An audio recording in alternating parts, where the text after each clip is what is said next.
नाही, साध्या साध्या ज्या गोष्टी आहेत पण तुमच्यासाठी ज्या आवश्यक आहेत त्या मात्र मी नक्की करून दाखवल्याशिवाय राहणार नाही, हे माझं तुम्हाला वचन आहे. रोज 4-4, 5-5 सभा होत आहेत. आताची आपली 5वी सभा आहे माझी. उद्या पण असंच करणार आहे. नाशिकमध्ये एक चांगली गोष्ट मला दिसली, तशी संपूर्ण महाराष्ट्रात दिसते, की शिवसेनेसोबत महाविकास आघाडी म्हणून जे जे पक्ष लोकसभेला एकत्र आले होते ते सर्वच्या सर्व पूर्ण ताकदीने आज देखील एकत्र आहेत. काँग्रेस तर आहेच, राष्ट्रवादी आहे, पण खास करून मी उल्लेख करेन आपल्या कराड साहेबांचा, कम्युनिस्ट. आणि कॉम्रेड साहेब, खरं त्यांची इच्छा होती निवडणूक लढवण्याची, पण निवडणूक लढवणार मी म्हटलं की कराड साहेब कृपा करा जरा की यावेळेला तुम्ही सोबत राहा, तुम्हाला विधिमंडळात नेण्याची जबाबदारी माझी. आणि त्याप्रमाणे त्यांनी एक क्षण पण लावला नाही. तत्काळ सांगितलं, उद्धवजी आमचा तुमच्यावरती विश्वास आहे, आम्ही पूर्ण ताकदीने महाविकास आघाडीचं सरकार आणण्यासाठी कटिबद्ध आहोत. आणि म्हणून कराड साहेब, मी जो तुम्हाला शब्द दिलाय तो सगळ्यांच्या साक्षीने दिलेला आहे. आणि तुम्ही माझी परीक्षा घ्या. नाशिक संपूर्ण जिंकून द्या, महाविकास आघाडीचं सरकार आणा, आणि मग मी ज्यांना ज्यांना शब्द दिलेत ते पाळतो की नाही ते तुम्ही पाहा. पहिल्या सभेची मला आठवण आहे, तेव्हा 23 जानेवारी होती आणि राम मंदिराचा सोहळा तिकडे चालला होता. मला आता या निवडणुकीच्या काळामध्ये अमित शहा जे येत आहेत, नरेंद्र मोदी येत आहेत आणि मला आव्हान देत आहेत. अमित शहाना काय झाले, उद्धव बाबू, म्हटलं बोलो अमित शेठ. मला सांगितलं अब तक राम मंदिर में क्यों नहीं गए.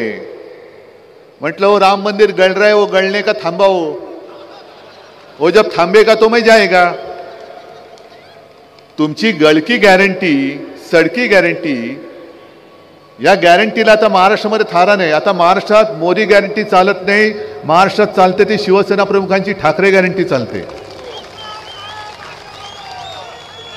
पण वेडी वाकडी म्हणजे ज्याचा या विधानसभेशी संबंध नाही असे सगळे विषय फेकायचे की तुम्ही गांगरून जायचं आणि त्यांना मतदान करून टाकायचं. मला वाटेल ते त्यांनी प्रश्न विचारू दे, मी त्याला उत्तर देईन, पण मी प्रश्न जे विचारेन त्याला मोदी आणि शहानी सुद्धा उत्तर देणं हे गरजेचं आहे. राम मंदिराचा विषय तुम्ही काढलात, ज्या वेळेला तुम्ही सगळा तो शो करत होतात, कोणी शंकराचार्य बरोबर नव्हते, तुम्हाला माहिती, मी बोललोय तेव्हा. पण मी त्याच वेळेला नाशिकच्या काळाराम मंदिरात गेलो होतो आणि हेच ते काळाराम मंदिर, ज्या मंदिरामध्ये आपल्याच हाडामासाच्या रक्ताच्या माणसांना प्रवेश बंदी होती, म्हणून डॉक्टर बाबासाहेब आंबेडकरांनी सत्याग्रह केला होता. मी तिथे गेलो होतो.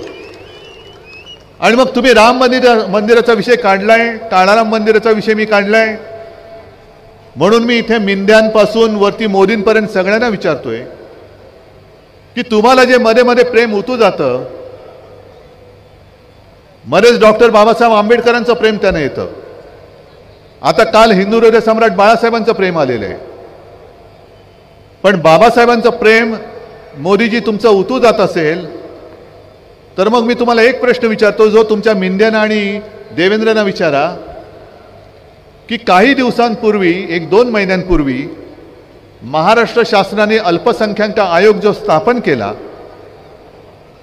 त्या आयोगामध्ये साधारणतः अल्पसंख्य म्हणून जे जे समाज येतात त्यांचा प्रतिनिधी त्याच्यात घ्यावा लागतो.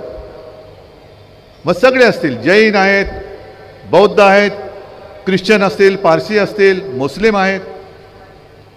मग तुम्ही यादी काढा आणि त्या यादीमध्ये एक सुद्धा माझ्या डॉक्टर बाबासाहेब आंबेडकरांनी जो धर्म स्वीकारला बौद्ध समाज त्याचा एक सुद्धा प्रतिनिधी आयोगात का घेतला नाही याचं उत्तर द्या आणि मग तुम्ही आम्हाला बाबासाहेबांच्या प्रेमाबद्दल शिकवा. एक सुद्धा नाहीये. मग कशाला हे थोतांड करताय? काल तिकडे शिवाजी पार्कला आले. ही बघा ना गर्दी माझी. ही मी नेहमी सांगतो ही माझी वडिलोपार्जित संपत्ती आहे. काल शिवाजी पार्क अर्ध नाही अर्ध्याहून जास्त रिकामं होतं. अर्ध्याहून जास्त रिकामं. त्याच्या आधी कुठे गेले होते देव जाणे. कुठे कुठे फिरतायत आणि खुर्च्यांशी संवाद साधून जात आहेत पुढे. मग त्यांनी काल एक सांगितलं, माझं नाव नाही घेत हल्ली, घाबरतात वाटतं, कारण गेल्या वेळेला नकली संतान बोलेपर्यंत त्यांची मजल गेली होती. शिवसेनेला म्हणजे सर्व तुम्ही इथे जे जमलायत त्यांना नकली सेना बोलेपर्यंत त्यांची मजल गेली होती. मग महाराष्ट्राने जो लोकसभेत कचका दाखवला तेव्हापासून जरा शत्रुघ्न सिन्हाचा जो डायलॉग आहे ना, जबान को लगाम दो, तसं हल्ली माझं नाव नाही घेत. मग त्यांनी सांगितलं की शहजादा म्हणजे कोण, राहुल गांधी यांच्या तोंडून बाळासाहेबांचं कौतुक करून दाखवा. पहिलं म्हणजे मोदीजी, मी मागेही बोललो होतो, बाळासाहेब हे तुमच्या वर्गातले मित्र नव्हते. बाळासाहेब हे हिंदू हृदय सम्राट आहेत. त्याच्यामुळे तुम्ही पहिलं त्यांना हिंदू हृदय सम्राट बोलायला शिका. आणि आठवण द्यायची म्हटलं तर महाविकास आघाडीची जी सभा शिवाजी पार्कला झाली होती, मी स्वतः होतो. माझ्या समोर राहुलजींनी आपल्या शिवसेना प्रमुखांच्या स्मारकाला अभिवादन केलेलं आहे. आणि मग जसं बाबासाहेबांच्या प्रेमाचं थोतांड जे तुम्ही सांगतात मी बोललो, तसंच जर तुमचं प्रेम हिंदू हृदय सम्राटांवरती खरोखर असेल तर तुमच्या अमित शेटना विचारा की बाळासाहेबांच्या त्या खोलीमध्ये, जी आम्ही खोली मानत नाही, आमच्यासाठी पवित्र मंदिर आहे, त्या खोलीमध्ये त्यांनी जो मला दिलेला शब्द हा का मोडलात? जो शब्द तुम्ही मला दिला होता तो तुम्ही मोडलात. ज्या शिवसेना प्रमुखांनी तुम्हाला पाठिंबा दिला होता, अगदी कठीण काळामध्ये पाठिंबा दिला होता, ती शिवसेना तुम्ही संपवायला का निघालात? तुम्ही माझ्याशी का कसे वागलात ते आता लोकांना माहिती आहे, पण तरी क्षणभर धरून चाला की मी तुमच्याशी नालायकपणा केला असेल तर तुम्ही माझ्याशी वैर घ्यायला पाहिजे होतं. तुम्ही शिवसेना प्रमुखांची शिवसेना संपवायला निघालात. पक्ष चोरला, चिन्ह चोरला, आणि त्या गद्दारांच्या प्रचाराला देशाचे पंतप्रधान येतात की देखो देखो कैसा गद्दार है, ऐसा गद्दार पुण्या दुनिया में नहीं है. एवढी लाजिरवाणी परिस्थिती देशाच्या राजकारणात आजपर्यंत कधी बघितली नव्हती आणि कोणी अनुभवली नव्हती. म्हणजे एखादा चोर समजा आपलं काहीतरी पाकिट मारलं किंवा घरी दरोडा घातला तर पोलीस त्याला पकडतात, पण तो चोर असं ते चोरीचा माल घेऊन फिरत नाही, बघ बघ हे तुझं मी चोरलंय आणि ते आता माझंच आहे. तसे हे सगळे गद्दार चोर. मी तर त्यांना जाहीर आव्हान देतोय, मिंदेना आव्हान देतोय की जर तुम्ही खरोखर मर्दाची औलाद असाल तर तुम्ही माझ्या वडिलांच्या ऐवजी स्वतःच्या वडिलांचा फोटो लावून मतं मागून दाखवा. मग कळेल स्ट्राईक रेट म्हणजे काय असतो तो. तुम्ही लोकांना संभ्रमात टाकताय. माझं चिन्ह चोरून निशाणी जुनी दाखवून जणू काही असा आभास आणताय की हीच खरी शिवसेना. आणि मी निवडणूक आयोगाला सुद्धा वारंवार सांगतोय की तुम्ही चिन्ह माझं इकडचं तिकडे करू शकाल कदाचित, कारण तो तुमचा अधिकार आहे, पण शिवसेना हे नाव माझ्या वडिलांनी माझ्या संघटनेला दिलेलं आहे, ते बदलण्याचा अधिकार मी निवडणूक आयोगाचा मानत नाही, मानायला मी तयार नाही. पण या विधानसभेच्या निवडणुकीमध्ये मी राज्यभर जे काय फिरतोय, जसं मगाशी वसंतराव तुम्ही बोलत होतात की गुंडागर्दी वाढते, कोयता गँगची दहशत वाढते, ड्रग्ज सगळीकडे पसरतायत, काय कोण जबाबदारी घेणार त्याची? महिलांवरती अत्याचार वाढतायत आणि देवेंद्र कोणत्या युगामध्ये राहत आहेत? काल शिवाजी पार्कवरनं त्यांनी मला दुसरं एक आव्हान दिलं आणि सगळ्यांना एक आवाहन केलं की तुम्ही सगळ्यांनी मतांचं धर्मयुद्ध करा. करा ना. काय मतांचं धर्मयुद्ध म्हणजे काय असतं देवेंद्रजी, जरा सांगा ना आम्हाला. आमचं जे काय मशाल गीत आहे लोकसभेच्या निवडणुकीत आम्ही तयार केलेलं, जो तुमचा नोकर आहे निवडणूक आयोग, त्यांनी आम्हाला सांगितलं त्यातले 2 शब्द काढा. एक हिंदू हा तुझा धर्म आणि जय भवानी जय शिवाजी. हिंदू हा तुझा धर्म हे काढून टाकणारा तुमचा नोकर निवडणूक आयोग आम्हाला सांगतो आणि तुम्ही त्याच वेळेला सगळ्यांना सांगता धर्मयुद्ध करा. मग देवेंद्रजी नेमका धर्म आहे तरी कोणता तुमचा? आम्ही धर्माच्या नावावर मतं नाही मागितली. आज तुमचं जे काय चाललेलं आहे या भाजपचं, त्यांच्याकडे काही मुद्दे नाहीत. अरे धर्मयुद्ध म्हणण्यापेक्षा स्वतःची कर्म काय आहेत ती पहिली लोकांना सांगा ना, की आम्ही हे तुमच्यासाठी केले म्हणून आम्हाला मतं द्या. जसं मी सांगतो, मी 2.5 वर्ष मुख्यमंत्री होतो, पण 2.5 वर्षाच्या काळामध्ये करोनासारखं संकट हे संपूर्ण जगावरती आलेलं असताना देशामध्ये सातत्याने करोनापासून आपली जनता वाचवण्यामध्ये महाराष्ट्र नंबर 1 होता. नंबर 1. गुजरातमध्ये सार्वजनिक चिता पेटल्या होत्या, उत्तर प्रदेशमध्ये सार्वजनिक चिता पेटल्या होत्या, गंगेमध्ये प्रेत वाहत होती, पण महाराष्ट्रामध्ये असं एक सुद्धा मृतदेहाची विटंबना आपण होऊ दिली नव्हती. एवढंच नाही तर औषधं असो, ऑक्सिजन असो, रुग्णशय्या असो, कुठेही कसलेही कमी आपण पडू दिली नव्हती. त्या काळात सुद्धा मी शिवभोजन 10 रुपयामध्ये देतोय, अजून चालू आहे की नाही मला माहिती नाही, पण काही काळासाठी मोफत शिवभोजन आपण दिलं होतं. रोजगार आणत होतो. 6.5 लाख कोटीचे सामंजस्य करार आपण महाराष्ट्रासाठी केले होते. आणि त्याही पेक्षा महत्त्वाचं म्हणजे कोणी न मागता मी माझ्या नागपूरच्या पहिल्या अधिवेशनात शेतकऱ्यांना कर्जमुक्त करून दाखवलं होतं. मग असं काहीतरी सांगा. आज महाराष्ट्राने तुम्हाला लोकसभेमध्ये लाथा घातल्यानंतर तुम्हाला बहिणी आहे ते कळलं. लाडकी बहीण का आमच्या कोण लागत नाहीत त्या? बहिणीला नुसते पैसे देऊन नाही चालणार, बहिणीची सुरक्षा करणं हे भावाचं काम असतं आणि ते आम्ही करणार आहोत, आम्ही करतो आहोत. आणि त्यासाठी तर शिवसेना प्रमुखांनी शिवसेनेची स्थापना केली. माझ्या आजोबांचं दसरा मेळाव्यातलं पहिलं भाषण हे आत्ता सुद्धा माझ्या फोनमध्ये आहे आणि त्याच्यात त्यांनी स्पष्ट म्हटलंय की तुमच्या देखत तुमच्या समोर जर आपल्या आया बहिणीची कोणी छेड काढली तर काढकन त्यांच्या कानाखाली आवाज निघाला पाहिजे. ह्याच्यासाठी तर शिवसेनेची स्थापना झाली आणि ती शिवसेना तुम्ही संपून टाकायला निघालात. मी मराठवाड्यामध्ये गेलो होतो, विदर्भात गेलो होतो.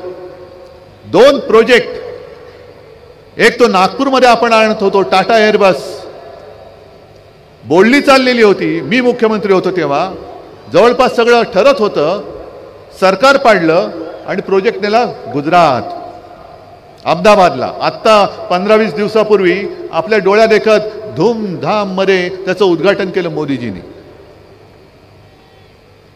संभाजीनगरला गेलो तो, छत्रपती संभाजीनगर, तिकडे तो मेडिकल डिव्हाइस पार्क आपण आणत होतो. मेडिकल डिव्हाइस पार्क मराठवाड्यात जर का आला असता तर किमान 1 लाख युवक आणि युवतींना तिथे रोजगार मिळाला असता. किमान 1 लाख. कुठे नेला? गुजरात. सगळं काही गुजरात गुजरात गुजरात. आमचं भांडण इकडे आहे. आम्ही गुजरातचे काही द्वेष्ट नाही आहोत. गुजराती लोकांशी आम्ही काय शत्रू म्हणून बघत नाही त्यांना, पण आमच्या हक्काचं जे काही आहे ते उचलून तुम्ही गुजरातला नेताय आणि परत बेशरमपणाने माझ्या महाराष्ट्राकडे मतं मागायला येत आहे. याला आमचा आक्षेप आहे. आम्हाला आमच्या हक्काचं पाहिजे. महाराष्ट्र कधी दुसरं कोणाचा ओरबाडून घेणारा नाहीये. तो स्वतःच्या हिमतीवरती, स्वतःच्या ताकदीवरती सदैव उभा राहणार आहे.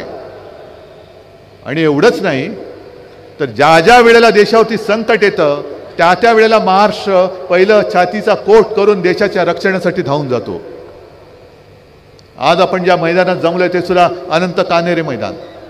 कोण होते अनंत कान्हेरे? काय वय होतं त्यांचं? कशासाठी फाशी गेले? काय केलं त्यांनी?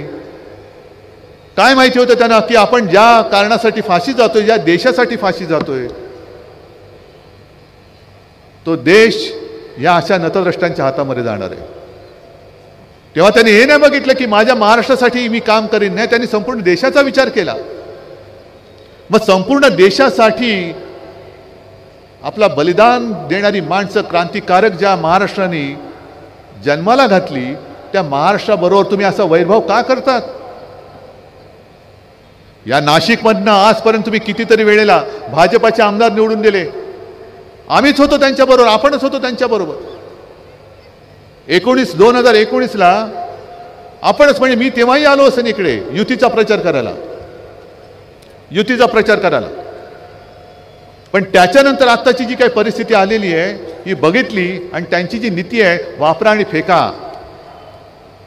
मी इथे आलेले, तुम्ही तर आपल्या महाविकास आघाडीचे आणि शिवसेनेचे कट्टर शिवसैनिक आहातच. तुम्ही या आपल्या सगळ्या उमेदवारांना निवडून देणारच. पण जे कोणी या चॅनलच्या माध्यमातून महाराष्ट्रभर माझं भाषण ऐकत असतील, त्या इतर पक्षाच्या कार्यकर्त्यांना आणि मतदारांना पण मी सांगतोय, अगदी भाजपच्या लोकांना सुद्धा सांगतोय.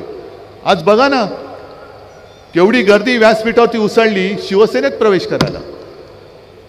मी त्या सगळ्यांना सांगतोय की तुम्ही असाल भारतीय जनता पक्षाचे, तुम्ही असाल कोणत्या मिंद्याचे तर कोणी असूच शकत नाही, अजित पवारांचे असाल, आणखीन कोणी असाल, पण कृपा करून आपला महाराष्ट्र हा गुजरातच्या चरणी जे व्हायला निघालेत त्यांना मत देऊ नका, हे मी जाहीर आवाहन आज तुमच्या माध्यमातून आणि या चॅनलच्या माध्यमातून करतो.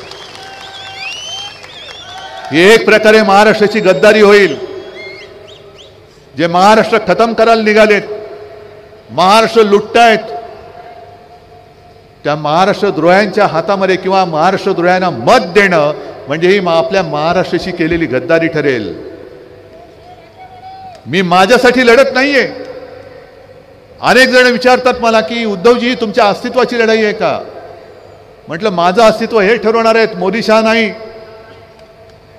हे जोपर्यंत माझ्यासोबत आहे तोपर्यंत माझं आयुष्य आहे. हे ज्या क्षणी माझ्या डोक्यावरचा हात काढतील त्या क्षणी उद्धव ठाकरे संपेल.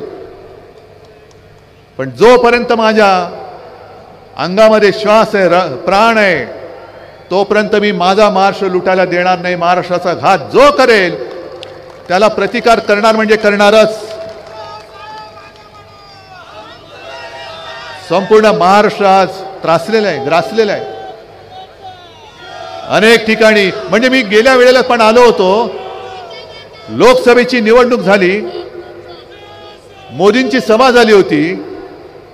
आज सुद्धा ते चित्र माझ्या डोळ्यासमोरून हलत नाहीये. एका शेतकऱ्यांनी उभं राहून मोदीजींना कांद्याविषयी बोललं होतं, काय नजरेने मोदींनी त्यांना पाहिलं होतं आणि त्याला बाहेर काढला गेला होता. म्हणजे शेतकऱ्यांनी त्याच्या विषयाबद्दल प्रश्न नाही विचारायचे, नुसत्यांचं गुणगान गायचं, नुसत्यांचा उदो करायचा. पण आमच्या कांद्याला भाव कधी मिळणार हे विचारणं हा गुन्हा झालेला आहे. सोयाबीनला भाव कधी मिळणार हे विचारणं हा गुन्हा झालेला आहे. कापसाची खरेदी, कापसाला भाव कधी मिळणार, बेकारांना रोजगार कसा मिळणार हे नाही विचारायचं. हे विचारलं तर तुम्हाला आत टाकू, तडीपार करू. जसं तुम्ही माझ्या कार्यकर्त्यांना तडीपार करता आहात, खोट्या केसेस टाकता आहात, आमच्या बडगुजरला तुम्ही त्रास देताय, त्यांच्या मुलाला तुम्ही छळता आहात, सगळी माझ्या शिवसैनिकाची कुटुंब, कशाला माझ्या कुटुंबाला बदनाम करता आहात. आम्ही माणुसकी पाळणारी लोक आहोत, आम्ही शंड नाही आहोत. जर आम्ही तुमच्याशी सुडाने वागायचं ठरवलं तर तुमच्या 10 पटीने आम्ही तुम्हाला संपवण्यासाठी पावले टाकू शकतो. आणि आज पण मी सांगतोय की 10 दिवस थांबा. तुम्ही सगळे मिळून जर तुम्ही सरकार दिलत ना, तर यांच्यावरती जसं आमच्यावरती नसलेल्या केसेस टाकतायत तशा यांची पापं खोदून काढून यांना तुरुंगात टाकून दाखवल्याशिवाय राहणार नाही. आणि मी पोलिसांना सुद्धा सांगतोय की तुम्ही भाजप आणि मिंद्याचे नोकर नाहीत, तुम्ही जनतेचे नोकर किंवा सेवक आहात. तुम्ही तुमच्या वर्दीचा अपमान होईल असं वागू नका. सरकार येत असतं, सरकार जात असतं. उद्याचं सरकार आहे आमचं आहे.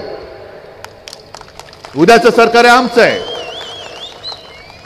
त्याच्यामुळे त्यांची मस्ती, ती मस्ती उतरवायला हा जनसमुदाय हा तत्पर आहे.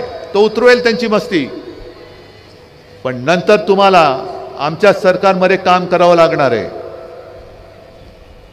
आज सुद्धा काही ठिकाणी काही झकाझकी झाली, मारामारी झाली. ऐन मतदानाच्या दिवशी सुद्धा होण्याची शक्यता आहे. कारण माझ्या कानावर जे आलंय ते म्हणजे असं आहे की मतदानाच्या दिवशी जिथून शिवसेनेचे मतदार उतरणार आहेत तिकडचं मतदान स्लो करा, तिथे मतदान जास्त होऊ देऊ नका, अशा सूचना आतापासून जायला लागलेल्या आहेत.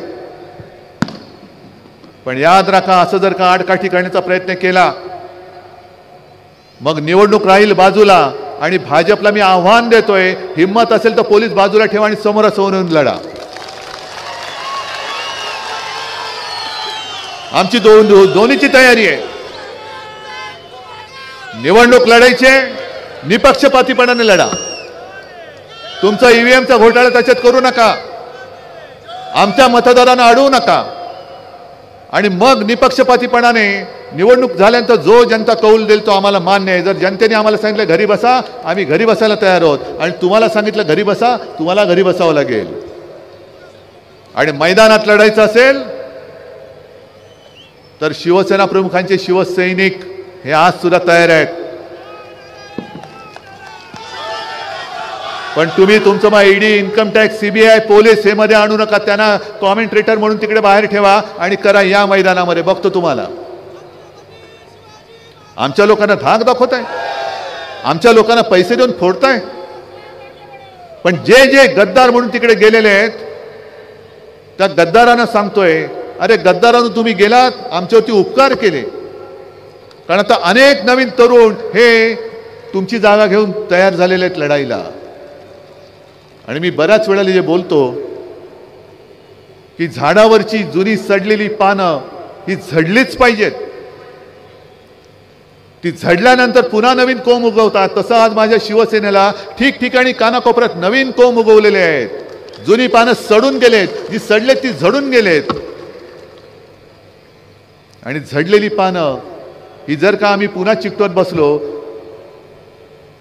तर मग ते झाड कधीच बहरणार नाही. हे बघा ना कसं बहरून आले. हे खरं शिवसेनेचं काम आहे. हे शिवसेना प्रमुखांची पुण्याई माझ्या मागे उभी आहे. मोदीजी तुमच्या लक्षात नाही येणार.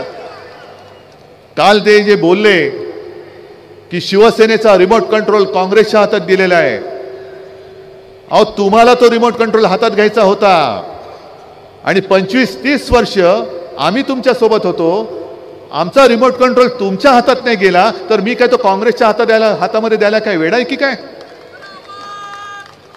काँग्रेस आणि आम्ही सोबत जरूर आहोत, जसं तुम्ही आम्ही होतो. उद्धव ठाकरेने म्हणे शिवसेनेची काँग्रेस केली. अरे भाजपा नाही होऊ दिली तर मी काँग्रेस कशी काय होऊ देणार? पण यांनी गद्दारी करून सरकार का पाडलं? कारण यांना महाराष्ट्र लुटायचा आहे. हो मी स्पष्ट बोलतो, हा आरोप नाही, ही सत्य परिस्थिती आहे. कारण जर का तुम्ही बघितलं, बऱ्याच सभेमध्ये मी बोललेलो आहे, जर विधिमंडळाकडे आपण पाहिलं, महाराष्ट्र शासन म्हणून पाहिलं, तर जो गद्दार डोक्यावरती तुम्ही बसवलात मुख्यमंत्री म्हणून तो ओरिजिनल शिवसेना पक्षाचा. दोन्ही सभागृहाचे अध्यक्ष आणि सभापती जे आहेत हे सुद्धा माझ्या शिवसेनेचे. दोन्ही सभागृहाचे विरोधी पक्ष नेते आहेत. एक विजय वडेट्टीवार हा सुद्धा पूर्वाश्रमीचा शिवसैनिक आणि अंबादास दानवे तर आत्ताचा शिवसैनिक. अर्ध्याहून अधिक मंत्री हे शिवसेनेचे आहेत. मग तुम्हाला सगळे शिवसेनेचं तिकडे चालतंय पण उद्धव ठाकरे चालत नाही. कारण उद्धव बाळासाहेब ठाकरे तुम्हाला महाराष्ट्र लुटू देत नव्हता आणि देणार नाही हे तुम्हाला माहिती होतं. म्हणून आणि म्हणूनच तुम्ही तुमचे बूट चाटणारे गद्दार तुमच्याकडे घेतले आणि महाराष्ट्र लुटायचा कार्यक्रम चालू ठेवलाय. आपण जे काय करतो आहोत, मी कालच्या संभाजीनगरच्या सभेत सुद्धा सांगितलं की स्वतः शिवसेना प्रमुखांना शाळेची फी भरायला पैसे नव्हते म्हणून 7वी मध्ये शिक्षण सोडायला लागलेलं. माझ्या आजोबांना म्हणजे प्रबोधनकारांना सुद्धा साधारणतः 6वी-7वी मध्येच शिक्षण सोडायला लागलेलं, कारण पैसेच नव्हते घरामध्ये. आता सुद्धा अनेक शेतकरी असे आहेत अनेक गोरगरीब असे आहेत की त्यांना मुलांना शिकवायचंय, मुलांना शिकायचंय. वयोमानाप्रमाणे आता ते शिकू शकत नाहीत, पण त्यांच्या मुलांना त्यांना शिकवायचंय. पण एक तर शेतकऱ्याच्या डोक्यावरती कर्ज आहे, घर चालण्याची पंचायत आहे, घरी घर खर्चाला पैसे येत नाहीत, मग मुलांना शिकवायचं कसं? आणि म्हणून जे मी ठरवलेलं की आपलं सरकार आल्यानंतर जसं मुलींना मोफत शिक्षण दिलं जातंय तसं माझ्या महाराष्ट्रात जन्मलेल्या प्रत्येक मुलाला मी मोफत शिक्षण दिल्याशिवाय राहणार नाही. मग नाव कशाला घ्यायचं? महात्मा फुलेंचं नाव घ्यायचं कशाला? त्यावेळेला जर का महात्मा ज्योतिराव फुले आणि सावित्रीबाई यांनी पुढाकार घेतला नसता तर मुली शिकूच शकल्या नसत्या. त्यावेळेला मुलींना शिकवणं, मुली शिकणं म्हणजे जणू काय मोठा गुन्हा होतोय. मग तो जो काय काळ होता किती वर्षांपूर्वीचा, तेव्हा हे धाडस आमच्या महात्मा ज्योतिराव फुलेंनी केलं, सावित्रीबाई फुलेंनी केलं. त्या प्रसंगी त्यांनी धोंडमार सहन केली, शेणमार सहन केली, पण हटले नाहीत. ते हटले नाहीत. आणि त्यांनी ते ज्या वेळेला केलं त्यावेळेला केलं म्हणून आणि म्हणूनच आज आपल्या देशाला महिला राष्ट्रपती आहेत. नाहीतर मुली काय, महिला काय घराच्या बाहेरच पडू शकला नसतं. मग हातामध्ये कोणतीही सत्ता नसताना या दाम्पत्याने एवढं मोठं काम, क्रांती करून दाखवली. मग हातात सत्ता आल्यानंतर मी माझ्या महाराष्ट्रातल्या मुलांना मोफत शिक्षण देऊ शकणार नाही? द्यायलाच पाहिजे. कारण महाराष्ट्राची एक संस्कृती आहे. कोणतंही क्षेत्र जर का बघितलं चांगलं तर महाराष्ट्र कोणत्याही क्षेत्रामध्ये पाठी नाही आहे. मग ते क्रांतिकारकांचं क्षेत्र घ्या, सगळ्यात जास्त क्रांतिकारक हे महाराष्ट्राने दिलेत, साधुसंत महाराष्ट्राने दिलेत, समाज सुधारक महाराष्ट्राने दिलेत, कुठलंही घ्या. पण आज जो महाराष्ट्र आहे, हा महाराष्ट्र हा सगळा गुंड, दरोडेखोर, भ्रष्टाचारी, हे सगळे नशेबाज याच्यामध्ये पुढे चाललेलं आहे. भ्रष्टाचारात पुढे चाललं आहे, अंमली पदार्थात पुढे चाललेलं आहे. ही ओळख आपली महाराष्ट्राची ही आपल्याला मंजूर आहे? हे नाशिक म्हणजे कुसुमाग्रजांचं गाव. त्यांना काय वाटत असेल की अरे काय माझा महाराष्ट्र, काय मी यांना देऊन गेलो आणि कसा हा महाराष्ट्र चाललेला आहे. ही महाराष्ट्राची ओळख बदलणारी ही निवडणूक आहे. जर तुम्हाला ज्या दिशेने महाराष्ट्र चाललेला आहे ते मंजूर असेल तर अवश्य जा. पण समोर अंधार आहे आणि अंधार दूर करायचा असेल तर शिवसेनेची मशाल हातामध्ये घ्या. मी हा वचननामा इकडे, हा तुम्हाला वाटेल की हा एवढूसा वचननामा काय, पण ह्याच्यामध्ये 10 महत्त्वाच्या गोष्टी दिलेल्या आहेत. आणि त्या महत्त्वाच्या गोष्टीमध्ये जसं घर चालवायला हल्ली कठीण झाले, महागाई वाढत चालले, ज्याप्रमाणे जसं बबनराव तेव्हा तुम्ही मंत्री होतात, 95 साली 5 जीवनावश्यक वस्तूंचे भाव आपण स्थिर ठेवून दाखवले होते.